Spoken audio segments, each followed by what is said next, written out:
Makers to pop culture. If it's Jersey, it's on Jersey Central with Bert Barron, 732-545-9282. Or toll free at 888-545-9282. Your state, your home, your voice. Jersey Central with Bert Barron on the new Talk Radio 1450 WCTC. It is 7:37. We're back on Jersey Central on the new Talk Radio 1450 WCTC, the voice of Central Jersey. Good morning to you. It is Bert. Thanks for starting your day here today.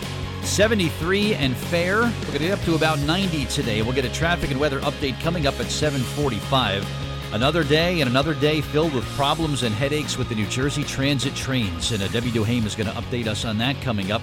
Going to give away some Somerset Patriots baseball tickets, too, as we make our way through the morning. A little bit later on, your chance to win 4 tickets for the game on August 19th. It's the annual Veterans of America Day game.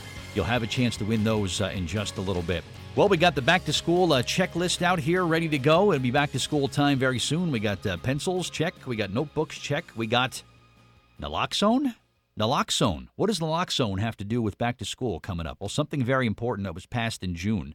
That's a pretty big change. It's going to be coming to every high school in New Jersey. And joining me now on the Miller Lite Jersey Central Newsmaker Hotline to talk about this change here for the New Jersey high schools, she's the Director of Media, Marketing, and Community Relations with our good friends, the Partnership for a Drug-Free New Jersey. Great to welcome Angela Conover to WCTC this morning. Angela, good morning. It's Bert Barron. How are you? Good morning, Bert. Very good.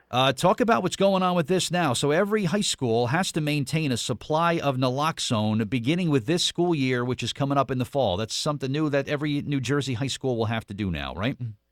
It is. It is another tool in the toolkit to address the opioid crisis that's impacting New Jersey so significantly. I had no idea that these overdoses or potential overdoses, you think about them more happening, after school, at home, at nighttime. People are overdosing in school, Angela? Is that one of the reasons that maybe led to this change happening? Well, I think that we're talking about students, we're talking about staff, we're talking about school nurses really, and school personnel really having access to, this life-saving opiate antidote. And I think that's what this legislation is about. We know that there are over 2 million opiate prescriptions that are out there just this calendar year, according to the State Attorney General's office. Mm-hmm. So we know opiates are being prescribed to student-athletes. They're being prescribed to staff in schools. So having schools have this opportunity to have this antidote at hand is so important in having an overdose response action plan. Yeah. Is there going to be some training in terms of how to administer this, Angela? Will it be the teachers, the school nurse? Will everybody have to kind of go through a little bit of a training program, I would think? Sure. I think right now the school nurse and any other staff member that the school designates as a person responsible for administering the antidote would have training. But as you mentioned, Bert, that training is available without cost to anyone who is interested in learning how to administer naloxone. I welcome any of your listeners. They can connect with us. I can connect them with someone in their region who can provide free training. Naloxone is an important tool in addressing this crisis. We've had close to 8,000 naloxone administrations just this year. Wow. So, it's important to save a life. We've had close to 2,000 opiate overdoses and deaths this year. So knowing how to administer naloxone can really help save a life and get someone the help and treatment that they need. Yeah, that's what it's about. Now, the law requires high schools to carry naloxone. They'll make it accessible during school hours and school functions. So I'm guessing this is after-school activities, games, the school play, virtually any school, I guess, sponsored or school-involved function. The naloxone will have to be available. Angela, is that how it works, too? Exactly. And high schools will be required to have naloxone on hand in their emergency kits.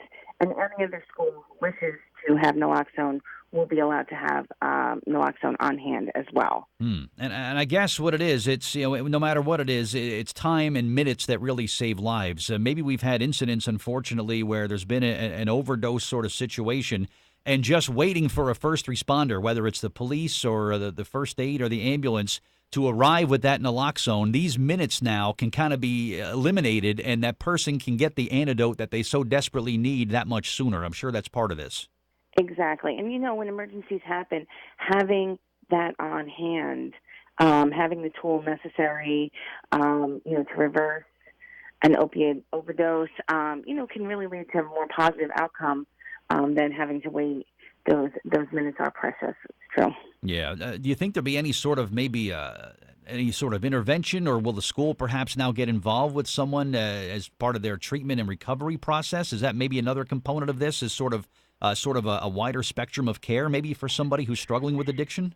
Absolutely. I would say that once a situation occurs, the opportunity to get help and get treatment, it will be made available, to anyone who has an overdose, knowing that, their life has now been saved and there is help available. And I know there are many people and many communities throughout the state, in Middlesex and Somerset County specifically. I know a number of groups who will go out into the emergency rooms and talk to people who've had an overdose, about how to get help. That recovery support system does exist. So that's just another avenue to get help. Yeah, so a pretty significant change coming to a high school near you with this coming school year, a brand new law that was just passed in June that will require high schools to maintain a supply of naloxone, which, of course, is the opioid antidote. And it's something that will be available during school hours, all school functions, whether it's games or anything else that's happening. This antidote will be available, and this is something that is effective with this school year coming up here. Angela, for the work, of course, that Partnership for Drug-Free New Jersey does. We wrapped up our town hall meeting series not long ago. I had the privilege of hosting a couple of those, and just very interactive and very informative. And I think we went a long way in kind of addressing the issue here. And we're already thinking about Shout Down Drugs for next year. Is that how far along we're coming with Partnership, with all the things we've been doing together? Absolutely, and you were such a vital part of our town hall series. It was so important for us to get out in the communities, hear what people are dealing with, hear what their concerns are, talk to stakeholders about how they're reacting, how they're coming up with solutions and best practices to address this issue. So, we're looking at possibly bringing the town hall series to some local communities in the next calendar year, so coming out with a second round of town halls, and also looking at Shout Down Drugs to really engage the youth in, talking about drug-free lifestyle, talking about prevention. Yeah, very effective tools in the war on addiction, that's for sure. Angela Conover, the Director of Media, Marketing, and Community Relations for Partnership for Drug-Free New Jersey. Thanks for weighing in on this morning. I really appreciate it. And best to everybody there, and we'll see you guys real soon. And we're going to keep up this fight together, okay? Excellent. Thanks, Bert, and thanks again for all your support on this issue. All right, all my pleasure. Thanks so much, Angela. Have a great day. All right, Angela Conover.